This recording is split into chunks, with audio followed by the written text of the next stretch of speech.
to meet that cycling requirement. So again, this is not an ASHRAE methodology. This is what's in Chapter 15 of the 2015 IRC. But this is really where you see a lot of the requirements coming from. So again, what the code is doing is providing those constraints for how you design your system, and they're telling you what's the volume that you need to be able to accommodate with that system. That's pretty much it in terms of what the code is requiring. Beyond that, it gets into design, and it gets into understanding your equipment options. And that's where we're really happy to have Bob here talk about some of the equipment and the operation of that equipment, how that can benefit certain projects. But that's all I have. Do you have any questions on the code side of that? Jim? Brian, in your opinion, if you use multiple exhaust fans to achieve the required CFM, do they have to be programmed to run simultaneously? You mean like a single override switch? No, well, if you have to meet, let's say you have to get 150 CFM. So I put two 75 CFM exhaust fans, one in one bathroom, one in another bathroom. They're going to cycle through. Do they need to run simultaneously to achieve the 150, or can that one run 50% of the time on a 4-hour cycle? This one runs 50% of the time on a 4-hour cycle. They may not be at the same time, so. Right. I try to avoid having opinions. Okay. But if I had to have one, I don't have the HRC on today, so I can be a little more opinionated. But I would think that they shouldn't have to be aligned. I mean, I would think you would get more even distribution of that ventilation air. And Bob's going to talk about really what does exhaust ventilation do? You're sucking in that fresh air through somewhere in the enclosure. Having them, if you were running them on a 50% interval, having them ramp on and off at the same time, I think would be less effective at distributing that fresh air throughout the home throughout the day. So I would think that that wouldn't be necessary.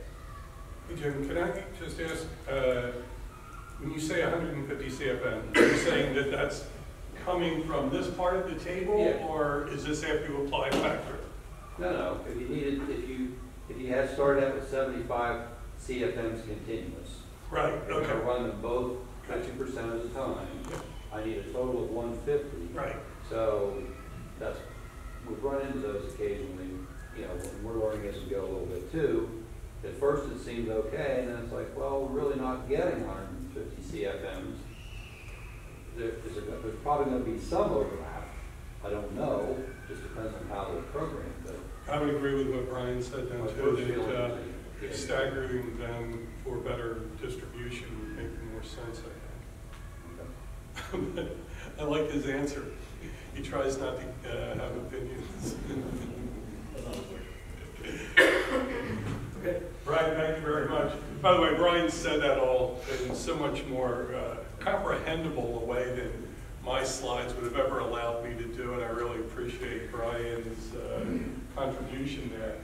What we're going to do now is take a look at 3 design solutions that, according to the code, will satisfy the need for whole house mechanical ventilation. And what we're talking about here are mechanical ventilation systems that would rely on exhaust only, supply only, or a balanced method of addressing the requirement, and that would usually involve energy recovery ventilators or HRVs.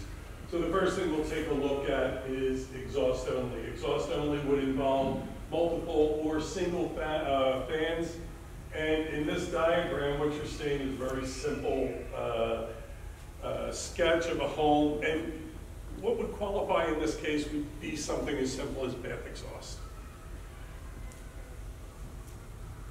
The exhaust-only system, like I said, would be bath exhaust, and what you're doing at that point is, and this is fairly obvious, depressurizing the house, and you're relying on infiltration through parts of the home that are unpredictable, and you don't know what the source of that outside air is.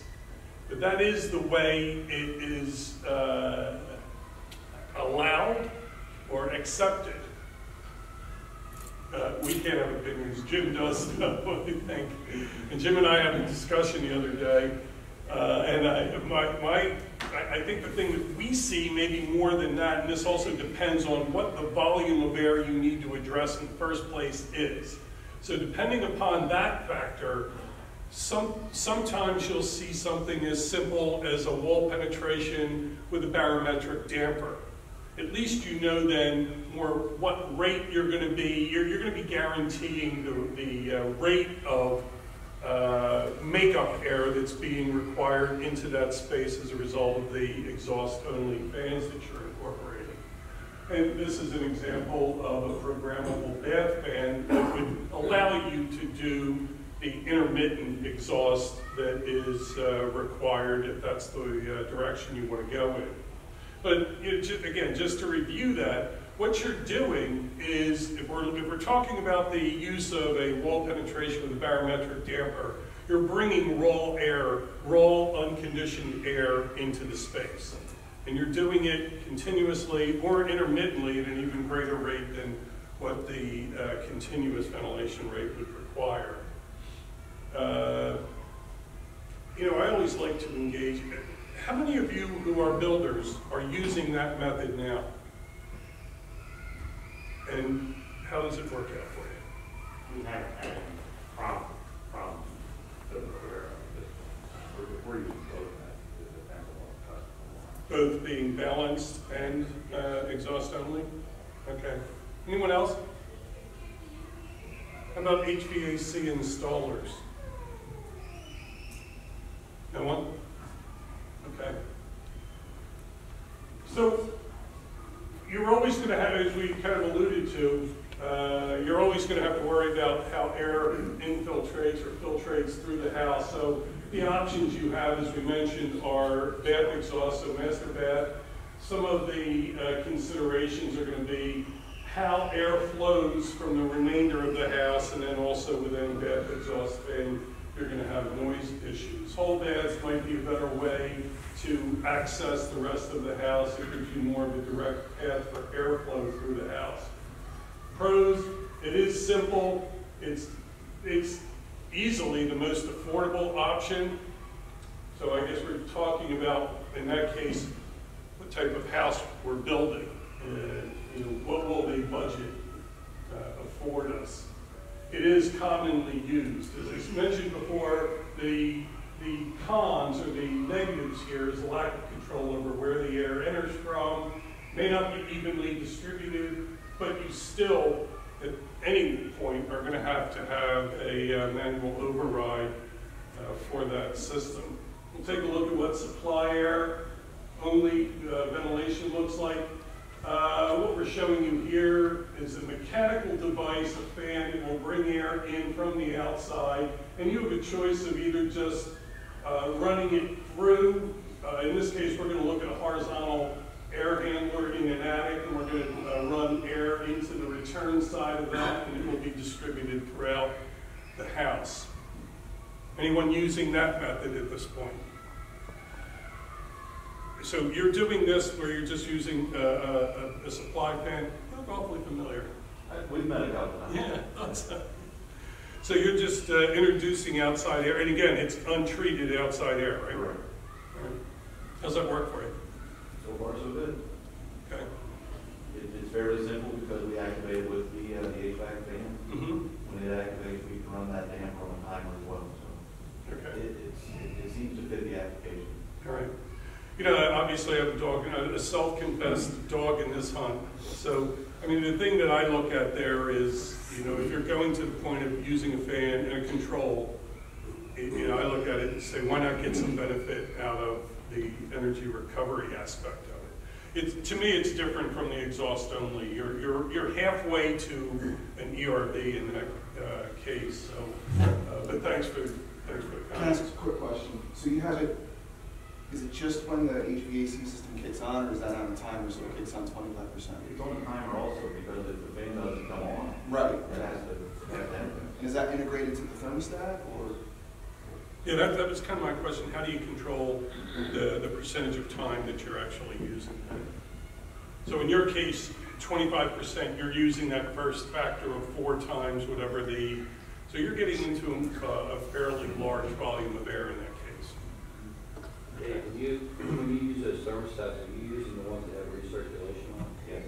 Yeah, see, some of the thermostats that have the recirculation setting, depending on the percentage of time, can work because they can turn it automatic, which corresponds to the furnace cycling off, or recirculation. If it turns to recirculation, the fan will cycle itself and it will just satisfy that whole requirement there. But they still can turn it off, which meets the requirement for manual override. So yeah, as long as the numbers all work out, you're pulling in enough and the percentage of time on recirculation setting works, it can work out just with the thermostat. You don't need to get real elaborate controls. So are you basing your duct work that comes from the outside into that cold air return on the requirement for the CFM? Is that what's sizing that duct work? Depends on the house, to be honest. Okay. I mean, most builders aren't gonna go like 105 air changes per hour. So we don't need to make up a whole lot of air. That makes sense, so we typically just do it as a 6-inch damper and never an issue, then we can balance it. Is that what you're asking? Just the reason I'm asking, I had a question come in from a code inspector in the Harrisburg area, and they're using that type of system. He had questions on it, so I don't want to tie up all the time here, but I'd like to chat with you after